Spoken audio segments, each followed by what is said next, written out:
Class में Huggies पहनकर आने वाली स्टूडेंट। खुशबू क्लास में बैठी पढ़ाई कर रही थी, तभी उसके पेट में जोर जोर से गुड़गुड़ होने लगी। अरे यार, ये अचानक पेट में क्या हो गया? हाय राम, मुझे तो बहुत तेज पोटी लग रही है। मुझे अभी टॉयलेट जाना होगा। मैम, क्या मैं अभी टॉयलेट जा सकती हूँ? अभी अभी तो क्लास शुरू हुआ है, बस तुम लोगों को ना पढ़ने का बहाना चाहिए। अभी बैठो, मैं बहुत इंपॉर्टेंट टॉपिक समझा रही हूँ, उसके बाद चली जाना। खुशबू को टीचर बाथरूम जाने नहीं देती है। तभी खुशबू को बहुत तेज पाद आती है। उफ, अब क्या करूँ? बहुत तेज पाद आ रही है। हल्का सा छोड़ देती हूँ, किसी को क्या ही पता चलेगा। खुशबू धीरे से पाद छोड़ देती है। तभी उसके पाद के साथ उसकी पोटी भी निकल जाती है। ओह गॉड, सत्यानाश हो गया। ये तो स्कर्ट के अंदर ही फैल गया। अब मैं खड़ी कैसे होंगी? खुशबू अपनी सीट पर ही बैठी रहती है। जब लंच होता है तो सभी बच्चे अपनी अपनी सीट से उठकर लंच करने चले जाते हैं, लेकिन खुशबू अपनी सीट पर ही बैठी रहती है। तभी उसकी दोस्त शालिनी आती है। अरे खुशबू, लंच हो गया है और तुम अभी तक यहीं बैठी हो। चलो ना, कैंटीन में चलकर कुछ खाते हैं। नहीं यार, आज मैं नहीं जा सकती। क्यों, क्या हुआ? पैसे नहीं है? चल यार, आज मैं खिलाऊंगी। इतना बोलकर शालिनी जबरदस्ती खुशबू का हाथ खींचते हुए उसे ले जाती है। तभी जैसे ही वो चलने लगती है, उसके स्कर्ट से बूंद बूंद करके पोटी गिरने लगती है, जिसे देखकर सभी बच्चे खुशबू का खूब मजाक उड़ाते हैं। अरे वो देखो, खुशबू ने अपने पैंट में पोटी कर ली है। छी खुशबू, इतनी बड़ी होकर ऐसी हरकत। आज के बाद मैं तुमसे कभी बात नहीं करूंगी और नहीं आज के बाद तुम्हारे साथ खाना खाऊंगी। नाम खुशबू है और काम सिर्फ गंदगी फैलाना है। चलो, हम सब चलकर प्रिंसिपल मैडम से इसकी शिकायत करते हैं। उसके बाद खुशबू रोते हुए भागते भागते घर आ जाती है। तभी उसकी माँ उससे कहती है, क्या बात है बेटा, आज जल्दी स्कूल से आ गई? माँ, मैं अब स्कूल नहीं जाऊंगी। क्यों, क्या बात है बेटा? उसके बाद खुशबू सारी बातें अपनी माँ को बताती है। इसलिए मैं कहती हूँ ना, बाहर की चीजें ज्यादा मत खाया करो, लेकिन तो मेरी सुनती ही कहाँ हो। ये सब बाहर की उल्टी सीधी चीजें खाने से होती है।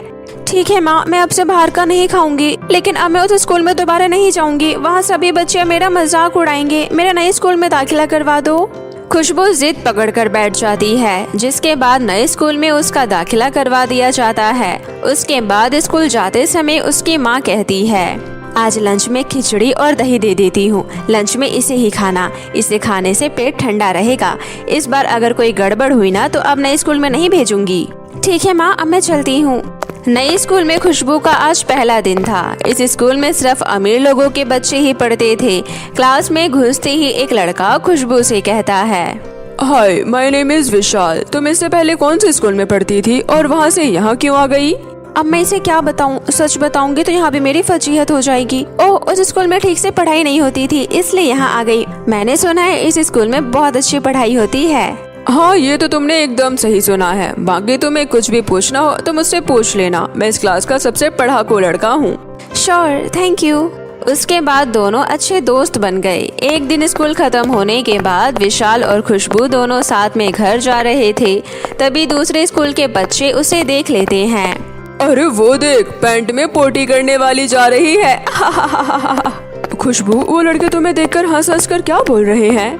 अरे वो लड़के बहुत गंदे हैं, ऐसे ही मजाक में कुछ भी बोल रहे हैं। तुम उस पर ध्यान मत दो। थैंक गॉड विशाल को कुछ समझ नहीं आया, नहीं तो इस स्कूल में भी मेरा मजाक बन जाता। ऐसे ही चलता रहता है। लेकिन कुछ दिनों के बाद खुशबू फिर से कैंटीन में जाकर फास्ट फूड खाने लगी। वो कभी छोले भटूरे तो कभी चाउमीन तो कभी बर्गर खाते रहती थी। एक दिन लंच में कैंटीन में जाकर मोमोज और बर्गर खा लेती है और क्लास में आकर बैठ जाती है। तभी उसे बहुत तेज पोटी आती है। हे भगवान, फिर से मेरे साथ वो पुराना वाला सीन ना हो जाए। तभी वो टीचर से परमिशन लेकर टॉयलेट जाती है और पेट साफ करके आती है। तभी उसे 5 मिनट बाद फिर से पोटी आ जाता है और वो फिर से टीचर से परमिशन मांगती है। तुम्हें 5 मिनट में कितनी बार जाना होता है? हाँ जाओ, और अब फिर से दोबारा नहीं जाने दूंगी, समझी?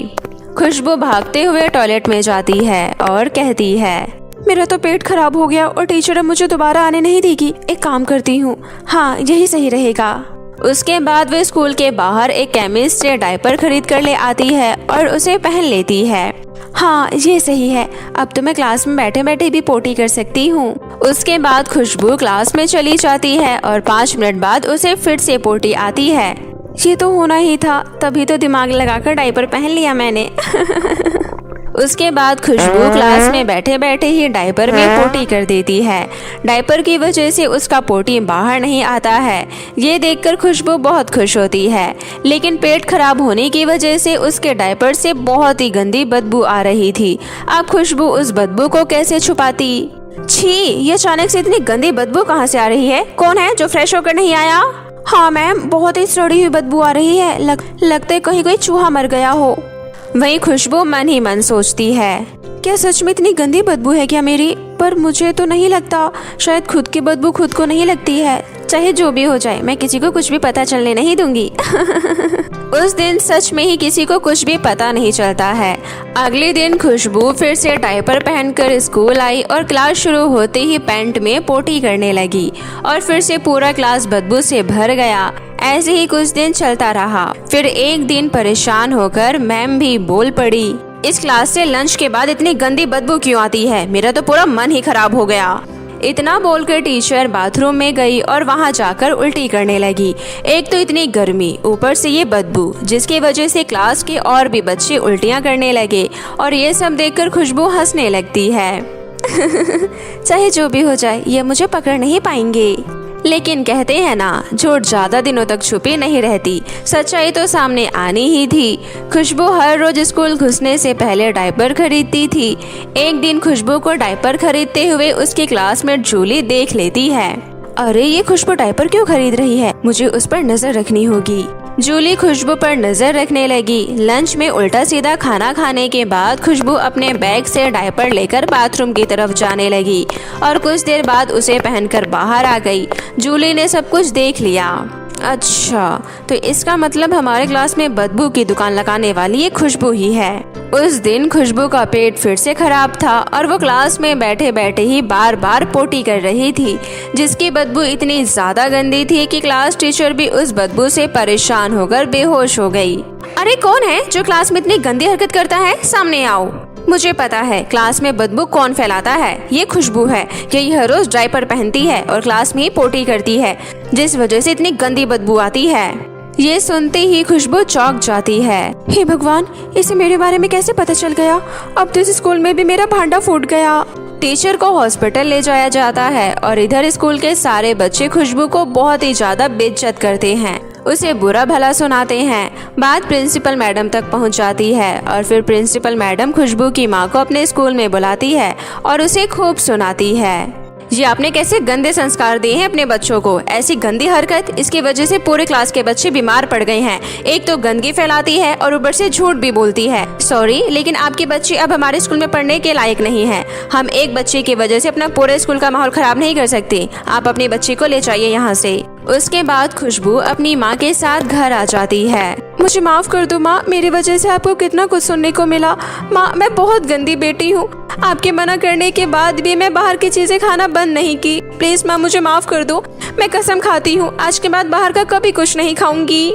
कोई बात नहीं, तुम्हें अपनी गलती का एहसास हो गया, यही बहुत बड़ी बात है। चलो अब मैं तुम्हें डॉक्टर के पास लेकर चलती हूँ। कुछ दिनों के इलाज के बाद खुशबू का पेट बिल्कुल ठीक हो जाता है और वो अब पहले से पूरी तरह बदल जाती है। वो अब बाहर का कुछ भी नहीं खाती है, सिर्फ घर का सिंपल और सादा खाना खाती है, जिसके बाद उसकी माँ उसका दाखिला नए स्कूल में करा देती है और खुशबू वहाँ मन लगाकर पढ़ाई करने लगती है। गरीब दर्जी भाई का जादुई गाउन। एक गांव में मंजित नाम का एक गरीब दर्जी रहता था। मंजित की एक छोटी बहन थी जिसका नाम रीता था। मंजित ने रीता को बड़े ही लाड प्यार से पाला था और वक्त के साथ साथ रीता की उम्र अब शादी लायक हो जाती है। लेकिन मंजित अपनी गरीबी की वजह से अपनी बहन का कहीं रिश्ता नहीं कर पा रहा था, जिस वजह से वह अक्सर परेशान रहा करता था। ऐसे ही आज मंजित के घर पे अनीता नाम की एक औरत अपने बेटे जीतू का रिश्ता लेकर आती है और दहेज के नाम पे मंजित से भारी डिमांड करती है। देखो मंजित, वैसे तो तुम मेरे बेटे जैसे हो, लेकिन तुम्हारे घर में तुम्हारे सिवा और कोई बड़ा नहीं है, इसलिए मैं दान दहेज की बात तुमसे ही कर रही हूँ। मेरा बेटा जीतू लाखों में एक है और शहर जाकर पढ़ाई की है उसने और अब लिमिटेड कंपनी में जॉब भी करता है। तो जब मैंने अपने बेटे की पढ़ाई पर इतना पैसा खर्चा किया है तो दहेज लेना तो बनता ही है। क्यों नहीं आरती जी, कहिए क्या डिमांड है आपकी? मुझ गरीब भाई से जितना बन पड़ेगा मैं उतना करूँगा अपनी बहन के लिए। तो फिर ठीक है, तुम 5 लाख रुपए कैश और 2 पहिए की गाड़ी और सोने की चैन अंगूठी दे देना और साथ में बारातियों की खातिरदारी में कोई कमी नहीं होनी चाहिए। अनीता के मुंह से दहेज की इतनी बड़ी डिमांड सुनकर मंजित के तो जैसे होश ही उड़ जाते हैं, क्योंकि एक गरीब दर्जी भला इतना दहेज कैसे दे सकता था। इसलिए मंजित हाथ जोड़कर कहता है, माफ करिएगा अनीता जी, लेकिन जो आपने दहेज की मांग की है वो मेरी हैसियत से बहुत ऊपर है। आपको पता है ना, मैं एक गरीब दर्जी हूँ, तो भला मैं इतना दहेज कैसे दे पाऊँगा? अरे तो क्या हो गया, किसी से कर्जा ले लेना। और वैसे भी तुम जो भी दोगे आखिर वह सब तो तुम्हारी बहन का ही तो होगा। मुझ बुढ़िया की कितनी उम्र ही है, आखिर मेरे जाने के बाद तुम्हारी बहन ही तो पूरे घर पर राज करेगी। तो अपनी बहन के लिए तुम इतना तो कर ही सकते हो। अनीता ने मंजित की बहन का सहारा लेकर बेचारे को अपनी बातों में फंसा लिया और मंजित बेचारा अपनी बहन की खुशहाल जिंदगी को देखकर अनीता की सारी डिमांड को पूरा करने के लिए हाँ कह देता है। जिसके बाद अनीता रिश्ता पक्का करके वहाँ से चली जाती है। तभी रीता उदास होकर मंजित से कहती है, भैया ये आपने क्या कर दिया? आपने किस बुनियाद पर उनकी सारी डिमांड को पूरा करने के लिए हाँ कर दिया? आपको तो हमारे घर की हालत पता है ना, तो भला इतना पैसा आप कहाँ से लाओगे और कैसे पूरी करोगे आप इनकी इन शर्तों को? मेरी प्यारी बहन, तुझे तो पता है ना कितनी मुश्किल के बाद ये रिश्ता हमारे हाथ लगा है, तो भला मैं इसे अपने हाथ से कैसे जाने देता। इसलिए तू चिंता मत कर, तू बस अपने गरीब दर्जी भाई पर भरोसा रख, मैं सारा इंतजाम कर लूँगा। इतना कहकर मंजित अपनी दर्जी की छोटी सी दुकान पर चला जाता है। लेकिन उसने रीता को तो तसल्ली दे दी थी और वह खुद अंदर ही अंदर इस चिंता से घुटा जा रहा था कि वह इतनी जल्दी इतना सारा इंतजाम कैसे कर पाएगा, और इस वजह से उसका किसी भी काम में मन नहीं लग रहा था और ऐसे ही समय गुजरता रहा। तभी एक दिन गांव की कुछ औरतें गुस्से में मंजित की दुकान पर आती है और कहती है, अरे ओ मंजित, ये तूने हमारे कपड़ों का क्या हाल किया है? क्या हुआ भाभी, मुझसे कोई गलती हो गई है क्या? गलती? तुमने मेरी इतनी महंगी साड़ी का ब्लाउज खराब कर दिया है। अरे जब तुम्हें दर्जी का काम ही नहीं आता तो फिर ये दुकान खोल कर क्यों बैठे हो? मेरे सारे कपड़ों का सत्यानाश कर दिया है तुमने। अरे ध्यान कहाँ रहता है तुम्हारा? इसलिए अब मुझे मेरे सिलाई के पैसे वापस चाहिए। मुझे माफ कर देना भाभी, ये लीजिए आपके पैसे। इतना बोलकर मंजित पैसे निकालकर उस औरत को दे देता है और उस दिन के बाद से मंजित से गांव की बहुत कम औरतें ही अपना कपड़ा सिलवाया करती थी। इस वजह से मंजित की स्थिति और भी ज्यादा खराब होने लगती है। ऐसे ही समय गुजर जाता है और शादी के दिन नजदीक आता देख मंजित बहुत ही ज्यादा परेशान हो जाता है। इसलिए वह गांव के मुखिया के घर उनसे मदद मांगने जाता है। राम राम मुखिया जी, मैं यहाँ आपसे कुछ मदद मांगने आया था। कुछ ही दिनों में मेरी छोटी बहन की शादी है, तो आप मुझे 5 लाख रुपए उधार दे दीजिए। इसके बदले आप चाहे तो मेरी दर्जी की दुकान गिरवी रख सकते हैं। अरे ओ मंजीत, तुझे मैं क्या मूर्ख दिखाई देता हूँ जो तेरी वो छोटी सी दुकान के लिए मैं तुझे 5 लाख रुपए दे दूँ? अरे मैं मुखिया हूँ, घाटे का सौदा कभी नहीं करता। और तुम जैसे गरीबों का क्या पता, कहीं मेरे पैसे लेकर भाग गए तो? इसलिए मुझसे उम्मीद मत रखना, मैं इसमें तुम्हारी कोई मदद नहीं कर सकता। इस तरह मुखिया मंजित को पैसे देने से मना कर देता है और मंजित निराश होकर वापस अपने घर आ जाता है। जिसके बाद रीता उससे कहती है, अरे भैया आप इतना परेशान क्यों लग रहे हैं, क्या बात है? क्या बताऊं रीता, शादी का दिन नजदीक आ रहा है और अभी तक मैंने पैसों का कोई इंतजाम नहीं किया। मेरे पास इस समय फूटी कौड़ी है कि मैं तेरी शादी के लिए एक सुंदर सा गाउन ले पाऊं। आप परेशान मत होइए, बस भगवान पर भरोसा रखिए, देखना सब ठीक हो जाएगा। अच्छा रीता, मैं अपनी दुकान पर जा रहा हूँ। अरे भैया रुकिए, अपना खाना तो लेते जाइए, आप हमेशा खाना ले जाना भूल जाते हैं।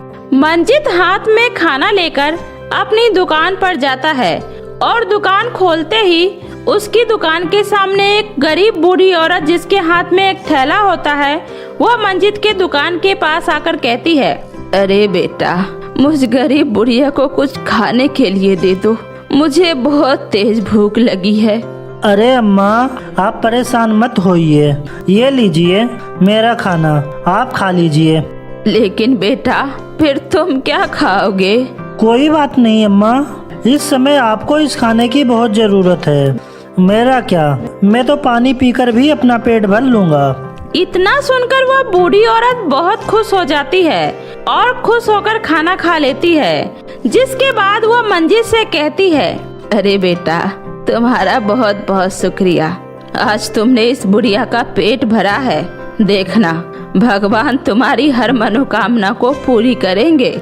इतना सुनकर मंजित के चेहरे पर उदासी छा जाती है और उसकी आंखों में आंसू आ जाता है, जिसे देखकर वह बूढ़ी औरत कहती है, क्या बात है बेटा, तुम इतने उदास क्यों लग रहे हो?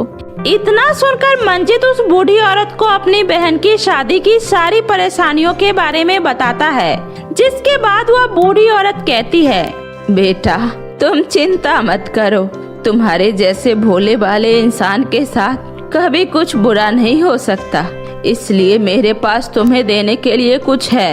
इतना कहकर वह बूढ़ी औरत अपने थैले से एक सुंदर सा चमकता हुआ कपड़ा निकालती है और मंजित को दे देती है और कहती है, सुनो बेटा, ये लो कपड़ा और इससे तुम अपनी बहन के लिए एक सुंदर सा गाउन सिलना, फिर देखना वह गाउन तुम्हारी बहन की हर एक इच्छा को पूरी करेगा। इतना कहकर वह बूढ़ी औरत वहाँ से चली जाती है, जिसके बाद मंजित पूरी रात बैठकर अपनी बहन के लिए एक सुंदर सा गाउन सिलता है और सुबह होते ही वह उस गाउन को लेकर अपने घर आ जाता है और उस गाउन से कहता है, आज मेरी बहन की शादी है, लेकिन मेरे घर पर शादी की कोई तैयारी नहीं हुई है और ना ही मेरे पास इतने पैसे हैं जिससे मैं अपने घर को सजा सकूं। मंजित जैसे ही उस गाउन के सामने अपने दर्द को बयां करता है, वैसे ही उस गाउन के अंदर से एक रोशनी निकलती है और देखते ही देखते मंजित का पूरा घर दुल्हन की तरह सज जाता है। यह देखकर मंजित बहुत ही खुश हो जाता है और अपनी बहन को आवाज लगाता है, रीता, कहाँ हो तुम? जल्दी बाहर आओ। क्या हुआ भैया, आप बड़े खुश नजर आ रहे हो? अरे शादी का इतना इंतजाम करना है। अरे रीता, तुम यहीं रुको, मैं तुझे कुछ दिखाता हूँ। है मेरे बनाए हुए जादुई गाउन। मुझे इस समय बहुत सारे पैसों की जरूरत है, तो क्या तुम मेरी मदद करोगे? मंजित के इतना कहते ही उस गाउन में से फिर से एक रोशनी निकलती है और देखते ही देखते वहाँ पर ढेर सारे नोटों की गड्डियाँ इकट्ठी हो जाती है। तुम्हारा बहुत बहुत शुक्रिया जादुई गाउन। आज तुम्हारी वजह से एक गरीब भाई अपनी बहन की शादी बड़े धूमधाम से कर पाएगा। इतना बोलकर मंजित अपनी बहन की शादी में किसी भी तरह की कोई कसर नहीं छोड़ता है और वह पूरे गांव को दुल्हन की तरह सजवा देता है, जहां पूरा गांव इस गरीब भाई बहन की शादी की सजावट देखकर हैरान हो जाता है और पूरे जोरों शोरों से शादी का आनंद लेने के लिए शादी में शामिल होता है। और तारों की छांव में उसकी बहन रीता उस जादुई गाउन को पहनकर चांद की तरह चमक रही होती है और उसके शरीर पर जड़े हुए गहने उसकी खूबसूरती पर और भी चार चांद लगा रहे होते हैं। जिसके बाद मंजित अपनी बहन को लेकर मंडप में जाता है।